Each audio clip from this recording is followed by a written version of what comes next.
The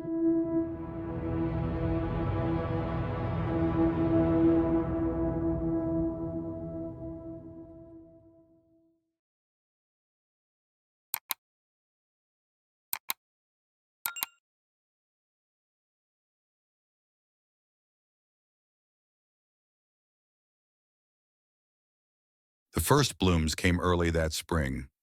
Kayla noticed them on her morning walk, just beyond the old wooden fence that separated the town from the woods. They grew in thick clusters, their petals pale and delicate. At first, she thought they were some kind of fungus, maybe a mutation brought on by the factory runoff from the next town over. Then she saw the veins, thin, spidery red lines webbed through the petals, pulsing faintly as if something alive coursed through them. Kayla knelt, hesitant, reaching out a finger. The petal was warm, not like a flower, like flesh. She jerked her hand back.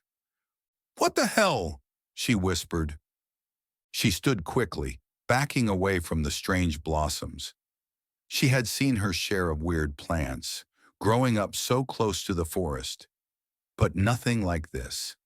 It wasn't just the way they looked. It was the way they seemed to be breathing, pulsating, their soft surfaces rising and falling in time with the wind. Kayla turned on her heel and walked quickly back to town. "Bullshit!" "I swear," Kayla insisted, leaning across the diner table. "They felt warm, like skin, like something alive." Her friend Nate rolled his eyes and took another bite of his burger. "You probably just touched a weird mushroom. There's all kinds of freaky crap in those woods." Lisa, sitting across from them, shuddered. "I don't know. That sounds gross. Maybe you should report it to someone." Kayla sighed, stirring her coffee. "Who am I supposed to tell? Hey, I found a bunch of flowers that look like flayed skin? The sheriff already thinks I make up half the shit I say." Nate snorted. "Maybe because you do." Kayla shot him a glare. "Whatever, come see for yourself if you don't believe me." Lisa made a face but agreed to tag along. Nate, ever the skeptic, wiped his hands on a napkin and grinned. "Fine, let's go see these flesh flowers." They returned to the fence just as the sun dipped below the horizon, staining the sky with purples and deep oranges. The air smelled fresh, damp from the afternoon rain, and the wind carried the scent of earth and something sickly sweet. Kayla pointed. "See?" The flowers had spread. What has been a few clusters that morning now stretched across the forest floor in thick, undulating patches. The petals swayed, curling toward them as if sensing their presence.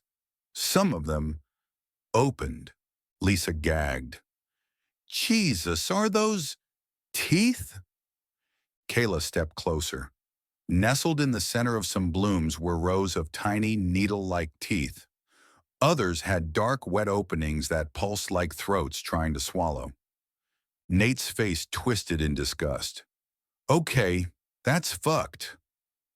Kayla crouched, grabbing a stick, and poked at one of the larger blossoms. It shuddered, releasing a breathy sigh. A clear, viscous fluid leaked from its center. Lisa turned and vomited into the grass. Kayla dropped the stick. This isn't normal." "No shit," Nate muttered. "We need to go." But Kayla couldn't move. Something was beneath the flowers, pushing up against the soil. A shape, vaguely humanoid, shifting just under the surface. Her stomach lurched. Then the whispering started. At first it was faint, like the wind filtering through the trees. Then the words took shape, slithering through the air like an infection. "We remember you," Lisa whimpered. "Did you hear that?" Kayla nodded, her heart hammering. "We need to go. Now." The flowers shivered in response. The thing beneath the soil pressed upward, and for a split second, Kayla saw it, a glimpse of a face. its eyes wide and unseeing, its mouth moving in silent, pleading agony before the blossoms swallowed it again. She turned and ran.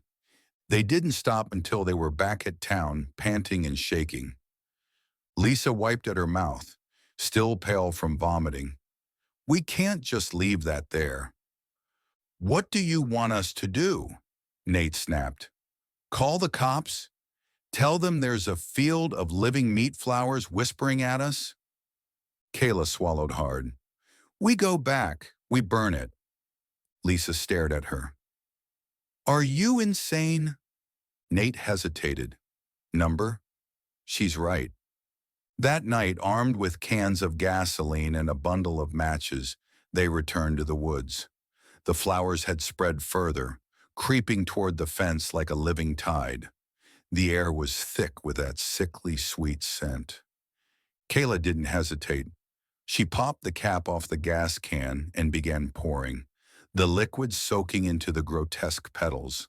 The blossoms shuddered violently, some letting out thin, keening wails. Lisa whimpered, "Hurry!" Nate struck a match. The fire caught fast, racing along the flowers in a burst of orange and black smoke.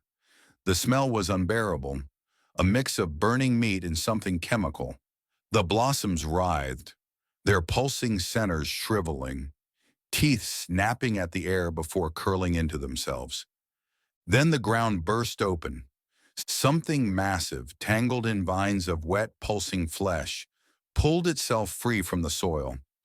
It was human-shaped but different, its limbs long, its skin thin, layered in the same petal-like tissue as the flowers. A gaping maw stretched down its chest, wet and glistening, filled with rows of shifting teeth. It turned toward them. It acted as if it recognized them.